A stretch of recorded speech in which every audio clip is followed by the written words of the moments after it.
What's going on, y'all? So, we know in the last video, I gave y'all a demonstration of the Switch 2 versus the Series S. Showed you that Nvidia said it's 10 times more powerful than the Switch 1 with all the tensor cores and uh, AI upscaling and all that. And it does produce those results. That's when I said, okay, if you're showing me this, I need to see some video comparison. We saw that it's more powerful than the Series S. Yeah, of course.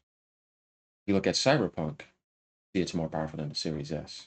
What does Cyberpunk run on the Series S, right? That's all you have to do. Um, Now we have the Switch 2 versus the PS4 and the PlayStation 5. How is the Switch 2 on Street Fighter 6 gonna compare to the PlayStation 5, which is 10 teraflops about, right? You know, pretty much cranked up. Series S can't compete with the PS5. We know that because the PS5 was right in front of the face of the Series X. Though mathematically, the Series X is more powerful. But if they don't fully optimize for it, it's not going to show. But at the end of the day, now it's how does the Switch 2 hold up to the PS5, right? Are we ready for this, y'all?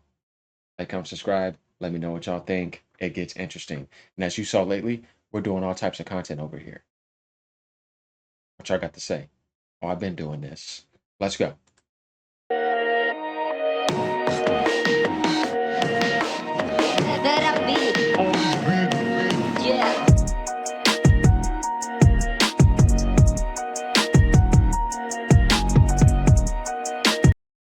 Okay, so let's crank this up to 4K.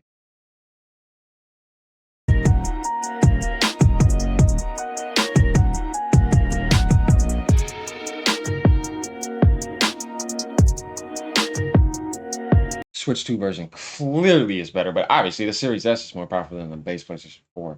Now, what about PS5? Honestly, I like the color texture better on the Switch, but I see the clearly improvement on the PS5. We're going to have to take a look at a lot more screenshots. Let's keep going.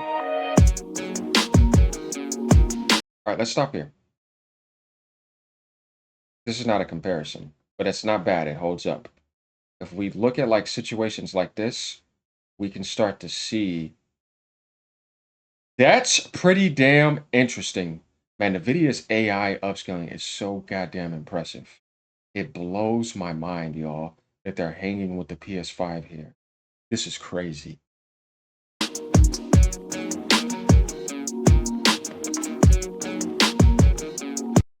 Are y'all seeing this? That's interesting. Though the PS5 it has more it's a little bit more clear, but let's keep going here.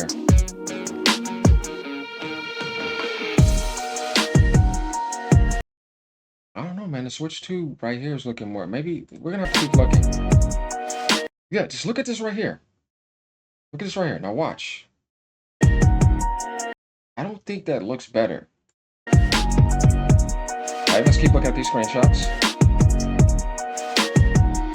Easily better.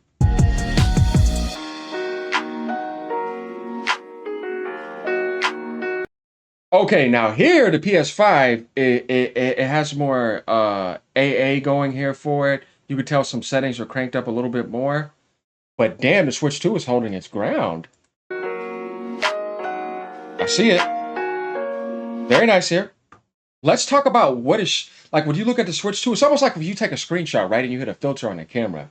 You get a camera right here on the Switch 2 filter, and then you get like I could say a little bit more smoothing out here. You could tell that this is upscaled to a certain extent, like just the way that it looks.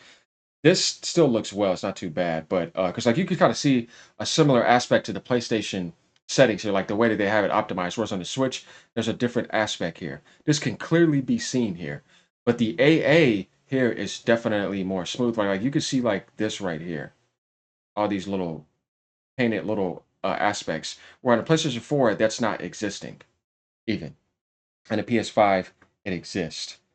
But what we see here though is very interesting because there seems to be a little bit more darker contrast right here, kind of. Like it almost seems like you're getting more of like the poke outs and the little holes here compared to this. When you look at these type of little things, but it's holding its ground pretty damn well.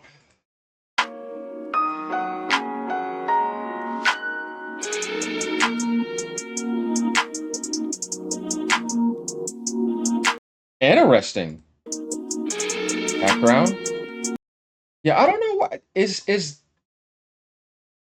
would that be Depth of Field that they're putting on the PlayStation 5?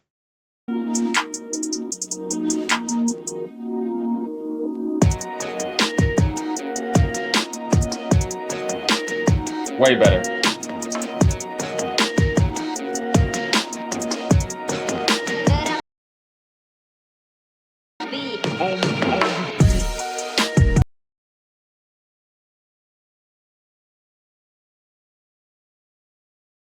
Okay, yeah. This gets blown away. You can clearly see it right here. If we look at the words right here. That's what I'm saying. I feel like Nintendo's color palette is more richer. Like like it has more like paint on it.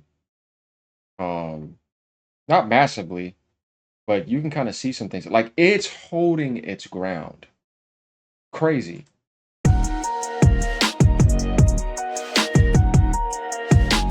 And this just gives you the idea of what the Switch 2 is going to be capable of doing. And I've been telling people that I'm telling you right now, it's going to at least be on the level of Series S. Oh, no, man, what are you talking about? No, it's not. It's just going to be, it's just another PS4, Xbox One. You have people just downplaying. This is why you don't listen to people. Most of the time, I'm usually correct because I know what I'm talking about. You guys will see this right here on this channel. Uh, and, like, no, it won't even be the PS5 Pro. You know what I mean? And, oh man, it's gonna be weak. We heard that it's like 3 teraflops or whatever, and it's like, yeah, but why is it beating the Series S easily? Why is it holding its ground with the PlayStation 5 that had 10 point something?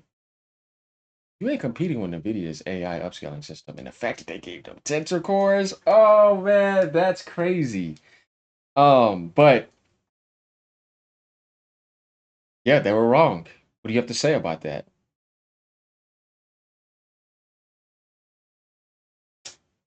So, right here in front of our face, man, I don't know what to say. This is looking better.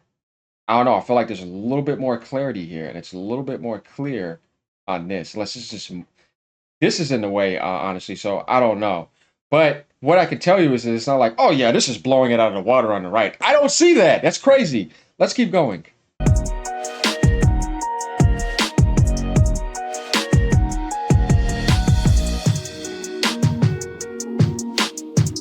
Easily. Okay, right there, I saw that the PlayStation 5 version gave it a bit more clarity. The color texture is matched. It looks like it cleared up a little bit more for this, but it's still not nothing mind-blowing. This is impressive. So this is what I mean. You see how like they have a little bit more color texture? This right here, you're like, oh no, you're out the race. But here's like, damn. At this point, what Digital Foundry needs to do is say, okay, but the PS5 is holding like 60 frames per second or whatever, and you know what I mean? And this may not be, holding or PS5 is getting like an extra 10 to 12. I can see something like that happening. But for what this hybrid device is, this is damn impressive. Man, if they do a mid-gen upgrade, I'm all for it. Because that's going to be crazy.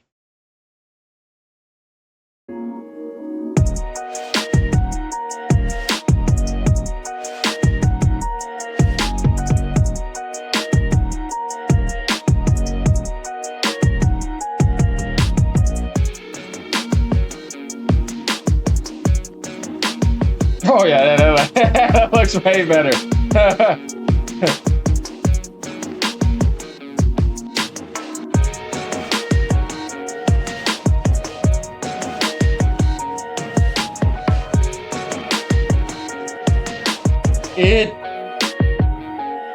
No.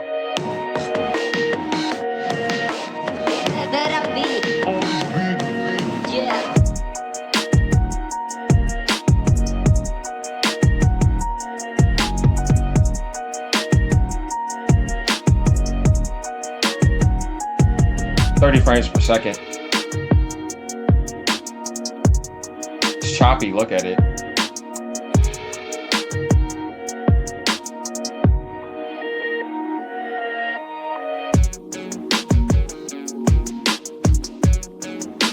You guys can see this. This is 30.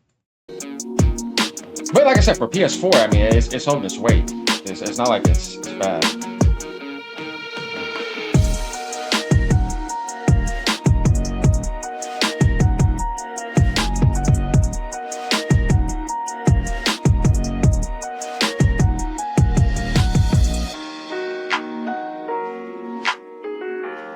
Not 30. Looks way better. You can clearly see the difference that this is not 30 frames. Way more smoother, no choppiness.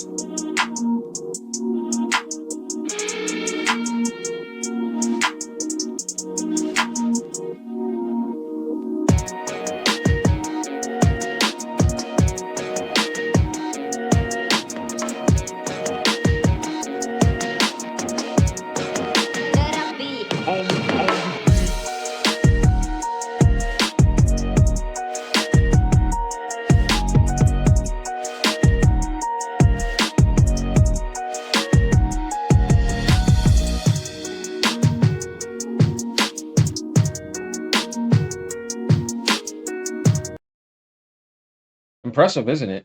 All right, so we're seeing the comparison here.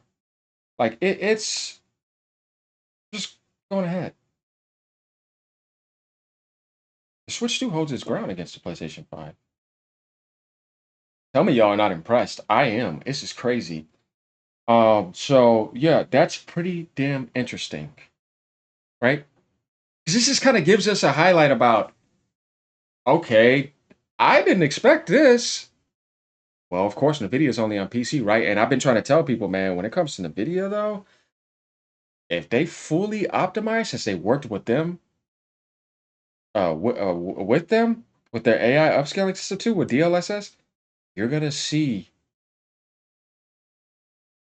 them take some shortcuts that's gonna blow people's minds. And I swear to God, I've been telling people that, and this is crazy. Now we get to see it. And I want to know what you guys think. Are you kind of shocked here? Because you're like, what the hell? I did not expect that, man. I can't believe what I'm seeing here. Like, how is it holding its ground? I want to see more games. And I don't blame you, you know what I mean? But it starts here by realizing that this is going to be a lean mean machine for third party support. Now the developers are going to be able to see something like this, and that people do care about stuff like this. It already has 65,989 views because people are like, wait, what? We call it the Nintendo Switch 2. It sounds cooler. Switch 2 seems to be using PS4 aspects, but the engine is running at a higher resolution. Keep in mind, this is just a launch title. As times move forward, so we're understanding of the system, and it's going to get even more impressive than this. Possibly looks quite better than the PS4. It's more than enough for a Nintendo console. Not bad. It's incredible how Ryu has more details in the Nintendo Switch version. It's really crazy powerful, simple handheld. And the best part is that the game doesn't suffer from those crazy prices. It seems to be just $50. Well, that's because, like I was telling people, like that stuff was because like they were looking at physical, and it's like, oh, they're including DLCs, free upgrade passes, and all that. You can just go get the regular version on the Switch eShop, and you're not paying that price. And the most expensive game was Mario Kart at 80, which obviously needs to be dealt with. But outside of that, when you look at like Tears of the Kingdom, it's like that's a $70 game on the Switch. It's open at 10 million. So if you include an upgrade pack, which is $10, like the PS5 upgrade from the PS4, and you put it on physical and include that, it's just going to say 79. But you can go on the eShop and oh, it's 79. I'm or 69. And if it's on sale, oh, it's 49.99. Same thing. Or if Breath of the Wild goes on sale for 39.99, like it was doing every year, you could just grab that. And if you have Nintendo Switch Online, guess what? It's free. You're playing the Switch 2 version of a 39.99 digital game on sale. But if you only do physical, then yeah, that looks like they're trying to force that. Hopefully they change that to where it's like, why don't you just give me the physical by itself? And if I want to get the upgrade pack, but they're not doing that. They're forcing that all in, and then people were thinking that that's the price, and it's like, no, they don't ever drop the price to begin with. It's the same Nintendo. They just tried that $10 slick trick with the Mario Kart. But everything else is $59.99, and some games are $69 as usual. And you got some people jumping the gun, trying to act like they're playing the saint. And it's like, oh yeah, they're greedy, they're greedy, greedy. It's like, it's $10. That is greedy. You're asking for $10 more, you shouldn't. But please look around you because the worst greed is on PlayStation and Xbox and PC with microtransactions and all that other stuff. And people try to make excuses for that, talking about, oh, it's free. It's like, what do you mean, a bootleg version of it? You don't get the full features. I pay for a Nintendo game, I get the same as everybody else. There's no microtransactions. And I'm not being restricted. And you putting the paywall in front of that because you know I really want to do that. And you're trying to play this game with me and say, just be a cheap ass and play a cheap free to play game and not a fully integrated game where I can get everything that's in front of me. It's like, it's not the same. This is why I love subscription models that they have with World of Warcraft, right? Rather than these free to play knockoffs. It's like, you're not the same. On a subscription model, everybody's on even ground when everybody's paying the same price. You see? But yeah, let me know what y'all think about this. Gets interesting. There's going to be more coming. Look out, y'all. Ponies, sit down. Have a great day, y'all. Keep fighting against that 79.99. That's the thing we need to attack.